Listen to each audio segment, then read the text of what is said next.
Housework and child rearing are the wife's responsibilities. By pushing all of that onto your husband, you're failing as a wife, my mother-in-law declared, unable to accept that her son was involved in household chores and parenting. She added, "Don't forget how your life is being supported. It's thanks to your husband that this household runs smoothly. Aren't you lacking in gratitude?" The other day, she even remarked, "I did the laundry. I'm not just a helper around the house." My husband remained silent, never once defending me. Instead, he warned, "If I ever wanted a divorce, you and our daughter wouldn't manage on your own. Understand that." Feeling harshly criticized and belittled by both my husband and mother-in-law, I reached my breaking point. I'm Katie, a 30-year-old office worker. I met my husband Gary in college and we started dating soon after. As we both transitioned into working adults, marriage seemed like the natural next step. Shortly after our wedding, our daughter was born, and I changed jobs due to the irregular hours at my previous one. Now I work full-time with fewer overtime demands. What I didn't realize before getting married was that my husband had a strong attachment to his mother. He consulted her on almost every decision. When we were searching for a new house, I was surprised to find that he brought his mother along to viewings. "This apartment is spacious and well located, easy for shopping. Why not choose this one?" she suggested. "What do you think, Mom? Is this place good?" he asked, valuing her opinion over mine. When she commented that the sunlight might not be ideal and perhaps we should consider another place, he readily agreed. Our decisions as a couple were constantly overshadowed by her preferences. Eventually, we settled on a place that she approved of, which I also liked. But the entire process left me feeling uneasy. The same pattern occurred when choosing furniture and appliances. My mother-in-law always accompanied us. I hinted to my husband that we should make these decisions on our own, hoping to establish some independence as a couple. However, he didn't take the hint, continuing to appreciate his mother's presence and advice. This wasn't the only sign of his attachment to her. He often skipped dinner at home, presumably to eat with his mother, which I didn't mind due to my busy schedule. I didn't want to be seen as a nagging wife either. Years into our marriage, as our daughter grew up, we started discussing building a new house. Though my husband had always been a bit of a mama's boy, he was also gentle and uncomplaining when she wasn't around. He was great with our daughter too. I longed for a peaceful new home for just the three of us, my husband, our daughter, and me. So when he suddenly suggested that we live with his mother, I was completely opposed to the idea.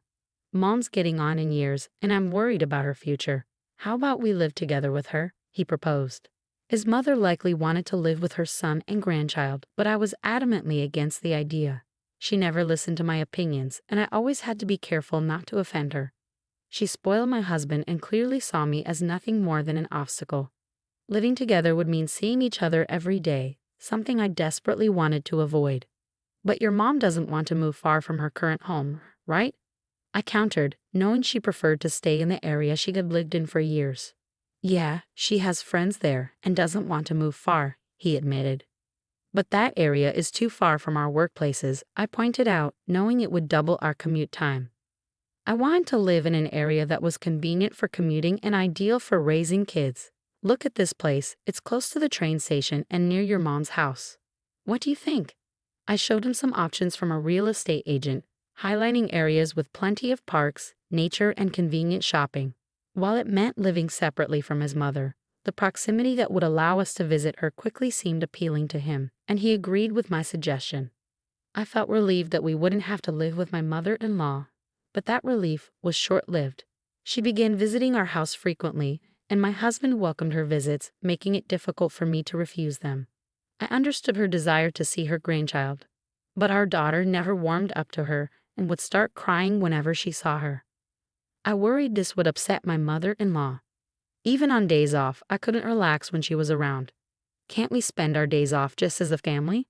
"I always feel on edge when your mom is here," I suggested. "She's my family too." "You're the one making it awkward," he replied, offering no sympathy. Every time she came over, she criticized my cooking and housekeeping as part of her guidance. She'd nitpick my cleaning, especially when I was planning to do a thorough job over the weekend. It was exhausting to be criticized right when I was about to start cleaning, and the meals I worked hard on never seemed to suit her taste. "You don't have the basics of cooking down." "At this rate, you'll never improve," she'd say. "I'm sorry," I'd reply meekly. "It's true, your soup is always too salty.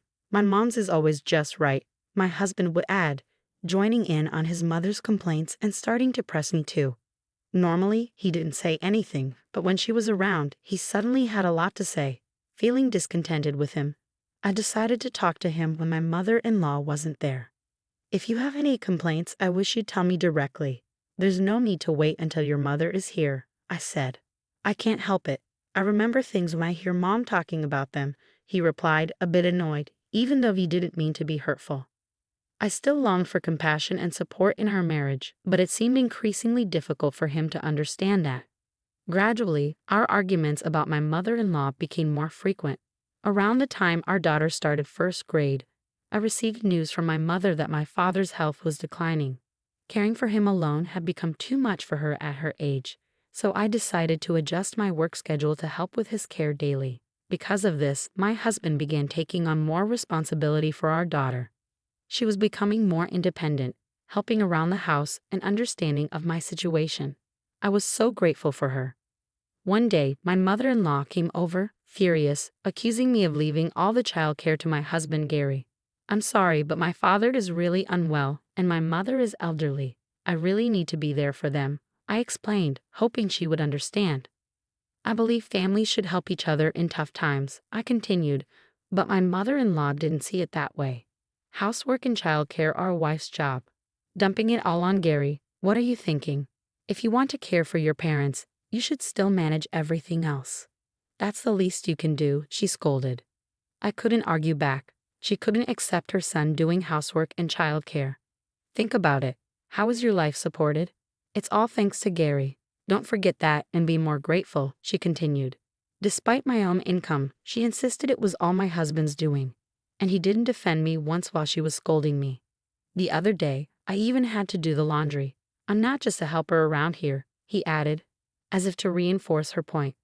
I had been so busy with work and caring for my parents that there were times when I just couldn't manage everything. I asked him for help, and while he helped without a word, it became clear he was harboring resentment.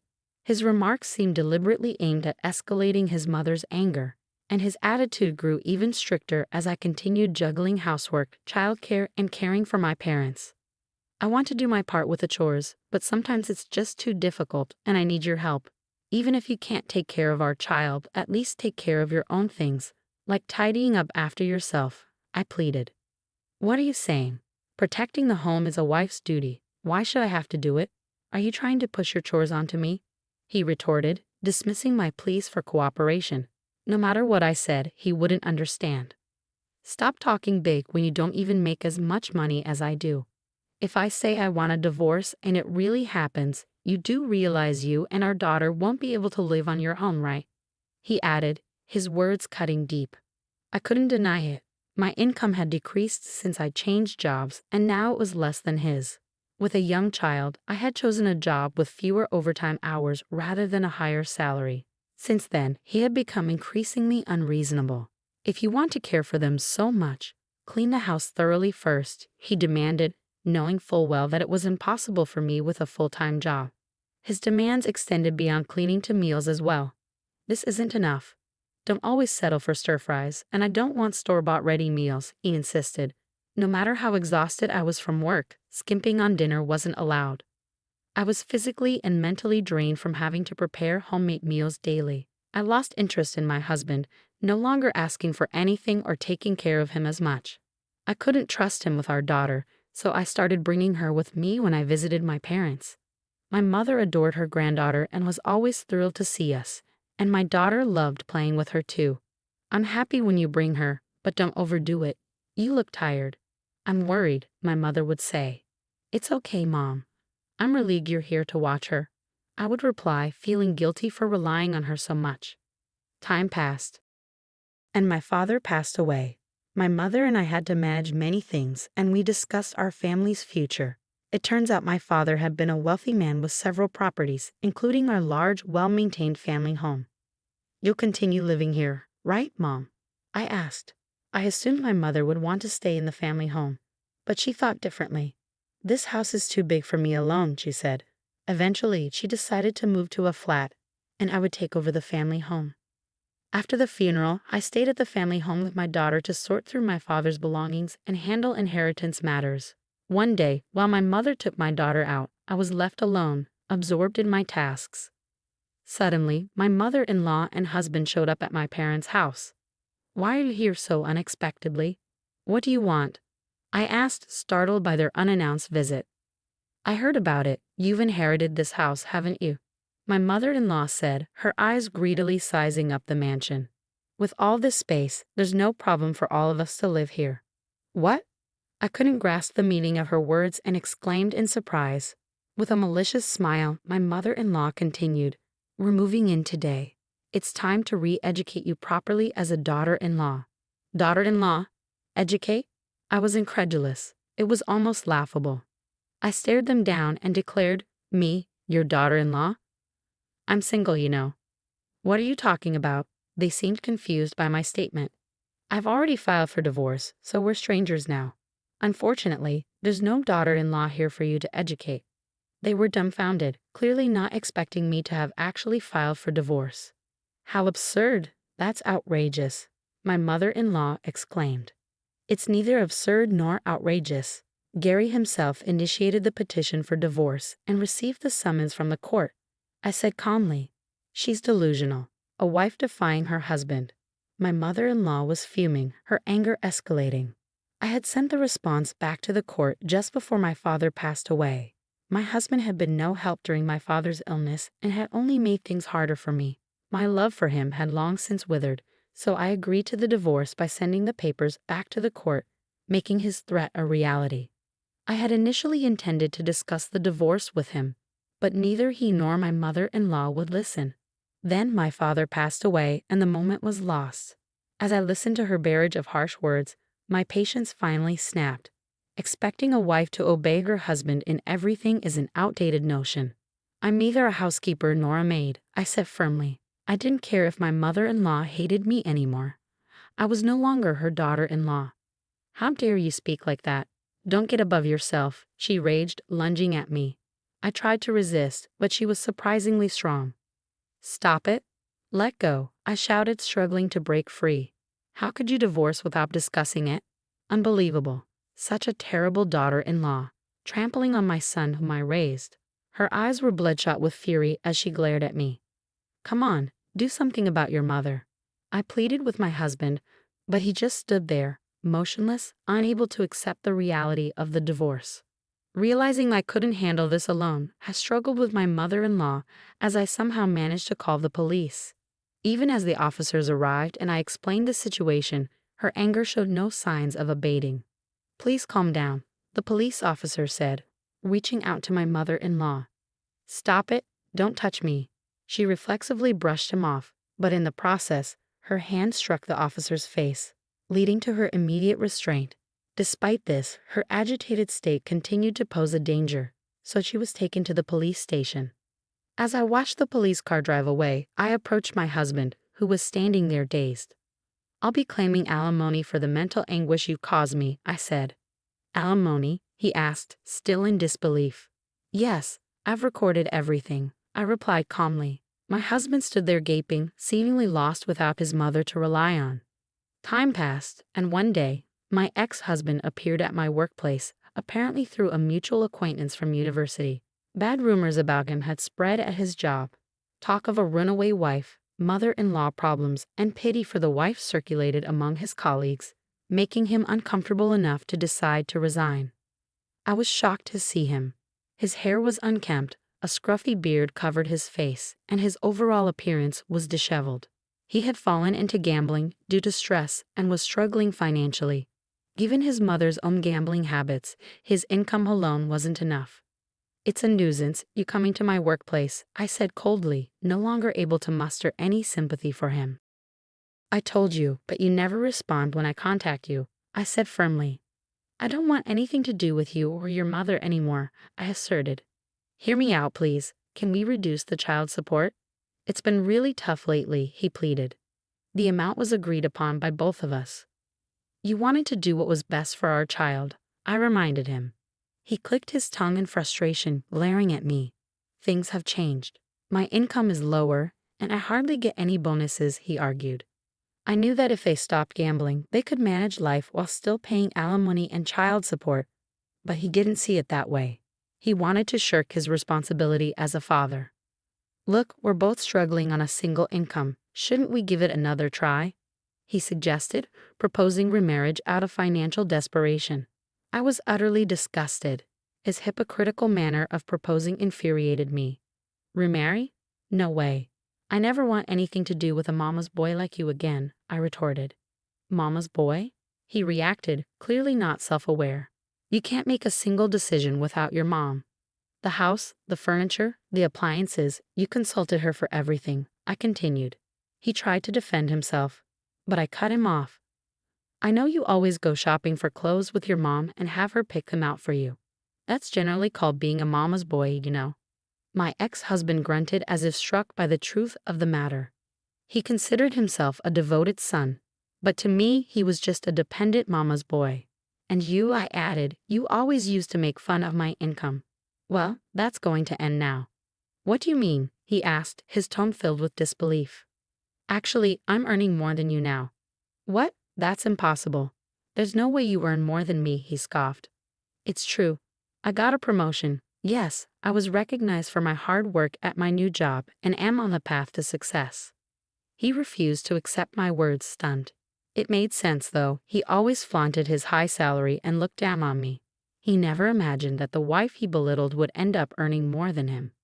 You don't have to believe me, but I can show you the pay stubs anytime, I said confidently, knowing that my substantial income, along with my inherited father's estate, had changed the dynamics completely. I can live comfortably without a husband. My days are now pleasantly quiet, free from his domestic demands and his noisy mother. So if that's the case, give me a share of the inherited house and other properties. I have a right to them, my ex-husband insisted. I sighed and explained, listen, inherited property isn't considered part of the marital assets. Sorry, but you have no claim to it. Damn it, this is all because you filed for divorce without my consent. He shot back. I did nothing wrong, I said firmly. It was clear he was struggling to accept the divorce. If you did nothing wrong, why did we get divorced? I was busy with the kids. Did you help at all? He demanded. You didn't do anything. That's because you didn't manage the household properly, I retorted. I asked for your help. Spouses should support each other during tough times. My love gradually faded because you failed to understand the importance of cooperation and support in a marriage. He couldn't grasp how I felt, especially when I needed support the most and didn't get it. It was unfair to expect me to handle all the household chores and child care while working full-time. His belief that housework and child-rearing were solely a wife's responsibility showed his reluctance to share responsibilities. You're the problem for trying to involve the husband, he argued, his voice rising. His ingrained mindset, likely shaped by his mother, seemed impossible to change. Eventually, he created a scene outside my workplace and was escorted away by security guards. Later, he and his mother faced financial difficulties, losing their family home and moving into a cheap flat. They struggled to pay alimony and continued to live in poverty, unable to quit their gambling habits. Now, it's just my daughter and me living together. With help from my mother when work gets busy, we're enjoying a happier life. I've become more cheerful, smiling more often, which seems to make my daughter happy too.